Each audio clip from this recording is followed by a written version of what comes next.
दोस्तों, आज की इस वीडियो में बात करेंगे सम्यक संबुद्ध के 84,000 उपदेशों में से अगर मनुष्य 21 वचनों को ही धारण कर ले तो सभी दुखों का हल मिल जाएगा। आइए जानते हैं। पहला वचन, हजारों खोखले शब्द जो भ्रम पैदा करते हों, अस्पष्टता ना हो, जो हम कह रहे हो सामने वाले को समझ में ना आए तो हमारे बोलने का कोई मतलब नहीं है। सोच समझ कर एक शब्द ऐसा बोलें जिससे सामने वाले को और आपको भी शांति मिले। दूसरा वचन, बुरे कर्मों का मन ही है कारण, ना ही अनैतिक कार्य को हो। यदि परिवर्तन हो मन, इसका मतलब है कि हम कोई भी अच्छा बुरा काम अगर करते हैं तो सबसे पहले हमारे मन में विचार बनते हैं और मन हाथों को कमांड देता है काम करने के लिए। काम तो हमारे हाथों ने किया लेकिन काम करवाया मन ने, इसीलिए मन पर नियंत्रण रखें और अनैतिक कार्य करने से बचें। वचन तीसरा यह है, अतीत पर अपना ध्यान नहीं देना चाहिए, भविष्य की चिंता नहीं करनी चाहिए, वर्तमान पर केंद्रित होकर हमेशा वर्तमान में जीना चाहिए। और जब तक हम वर्तमान में जिएंगे तो आने वाले कल की ना तो चिंता रहेगी और ना ही बीते हुए कल का पछतावा। चौथा वचन यह है कि तीन चीजों को कोई भी ज्यादा समय तक छुपा नहीं सकता, सूर्य, चंद्रमा, सत्य। इन तीनों का आज तक प्रकृति भी नहीं छुपा सकी तो आदमी की क्या बात। थोड़ी देर के लिए सत्य परेशान हो सकता है लेकिन परास्त नहीं। पांचवा वचन में स्वास्थ्य जीवन के बारे में बताया गया है। स्वास्थ्य जीवन हमारा तभी संभव है जब हम नित्य व्यायाम करें, सामयिक व्यायाम और खान पान पर नियंत्रण रखें, जैसे सूर्यास्त के बाद भोजन ना करें। अगर करेंगे तो पाचन क्रिया विटामिन डी के गैर मौजूदगी में गड़बड़ हो जाएगी, लीवर में तमाम प्रकार की समस्याएं आएंगी, इसीलिए सादा भोजन करें। छठा वचन में यह है कि अभी तक हम जो भी हैं, भला बुरा, अमीर गरीब, हमने आज तक जैसा सोचा है यह सब उसी का परिणाम है। इसीलिए कहा जाता है कि मनुष्य जैसा सोचेगा, विचार मन में लाएगा, उसी तरह से आदमी के अंदर वैसी ऊर्जा बनेगी और वह उसी सिद्धांत पर आगे बढ़ेगा और अंत में वह आदमी वैसा ही हो जाएगा।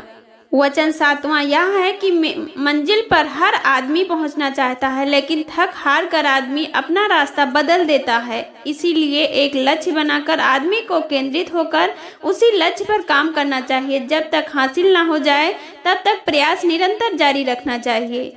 वचन आठवां है, क्रोध पर अपने नियंत्रण रखना चाहिए, क्रोध को अपने अंदर बनने ही नहीं देना चाहिए। अगर हम क्रोधित होकर कोई चीज सोचेंगे तो ये सही आंकलन ना कर पाने की वजह से स्वयं को नुकसान कर बैठेंगे। नौवां वचन में यह बताया गया है कि बिना अग्नि के मोमबत्ती नहीं जलाई जा सकती। ठीक उसी प्रकार जिंदगी में अध्यात्म की बहुत जरूरत होती है, अध्यात्म के बिना जिंदगी नहीं जी सकते हैं। 10वां वचन यह है कि जंगली जानवर से भी ज्यादा खतरनाक, कपट करने वाले, दुष्ट प्रवृत्ति वाले, धोखा देने वाले दोस्तों से सावधान रहें, क्योंकि जानवर का तो पता है या तो सींग वाले जानवर हैं तो सींग से वार करेंगे, शेर जैसे जानवर की या तो पंजा से या दांत से वार करेंगे, लेकिन कपटी, दुष्ट और धोखेबाज दोस्त कहां से किस तरह से वार कर दें कुछ पता नहीं। इसीलिए ऐसे प्रवृत्ति के लोगों से दूर रहें। 11वां वचन, ईर्ष्या करना नहीं चाहिए, यह उचित नहीं है। ईर्ष्या करने से स्वयं की शांति भंग रहती है। ईर्ष्या करने वाले व्यक्ति को मन कभी शांत हो ही नहीं सकता, उसका मन ईर्ष्या से लगा रहेगा। इसीलिए जहाँ ईर्ष्या वहाँ शांति कहाँ। वचन 12वां, एक दीपक से हजारों दीपक आप जला लें, फिर भी जिस दीपक से दूसरे दीपक को जलाया गया, क्या उसकी रोशनी जरा भी कम हुई नहीं ना। सभी मनुष्यों को पहले दीपक की भांति काम करना होगा, तभी हमारा समाज आगे बढ़ सकता है। वचन 13वां यह है, संकट उसको होता है जो प्रेम करते हैं, उसको संकट कभी नहीं होता जो प्रेम नहीं करते। इसका अर्थ यह है कि मनुष्य के जीवन में जितनी चीजें दिखाई देती हैं वह सभी परिवर्तनशील हैं, अर्थात कोई भी चीज स्थिर नहीं है। तो किसी भी वश से अपने आप को ना बांधे। प्रेम का वास्तविक अर्थ यही है, सब कुछ जो कुछ भी है सब क्षणभंगुर है। वचन 14वां है, क्रोधित होना गर्म कोयला के समान है, मतलब मनुष्य का क्रोध गर्म कोयला है, जो कि हम अगर अपने आप पर क्रोध करें तो गर्म धधकता कोयला समझे अपने हाथ में ले लिए। अब यह दूसरों पर क्रोध करें तो गर्म कोयला अपनी हथेली पर लेकर दूसरों पर फेंकना हुआ, दोनों जगह हाथ स्वयं का जलता है। वचन 15वां यह है कि चाहे जितनी अच्छी बातें हम पढ़ लें, लिख लें या पूरा विश्व ही क्यों न घूम लें, यदि हम अच्छे विचारों का पालन ना कर पाए तो सब व्यर्थ है। अर्थात जो बात विचार हम अपनाते हैं, उपयोग में लाते हैं, वही सार्थक होता है।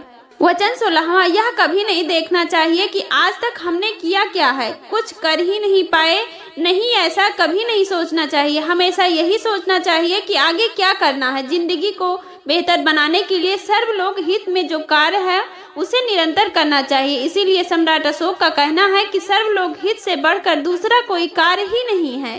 वचन 17वां, युद्ध विजय से स्वयं को जीतना अच्छा है। यह ऐसी विजय है जिसको कोई भी नहीं छीन सकता है, ना ही दानव, दैत्य और ना ही राक्षस। इसका मतलब स्वयं के अहंकार पर विजय प्राप्त करो। उदाहरण के लिए 2 हाथों से विश्व को नहीं जीता जा सकता, लेकिन दोनों हाथ जोड़कर लोगों के दिलों पर राज किया जा सकता है। वचन 18वां में, घृणा से घृणा कभी नहीं मिटाई जा सकती है, इसको प्रेम से मिटाया जा सकता है। मतलब सीधा पेट्रोल का स्वभाव है जलना। अगर पेट्रोल में आग लग गई हो तो पेट्रोल की बारिश कराकर कभी आग पर काबू नहीं पाया जा सकता है, क्योंकि पेट्रोल का स्वभाव है जलना, तो उस जगह रेत डालनी ही पड़ेगी। इसी प्रकार मनुष्य को प्रकृति के उदाहरण को समझकर अपने जीवन में अपनाना चाहिए। सहमा यह है कि सबसे ज्यादा घातक हथियार हमारी जुबान है। अगर यह सदाचार का पालन ना करे तो परमाणु बम से भारी घातक हथियार साबित हो जाए और सारी चीजें विध्वंस कर डाले।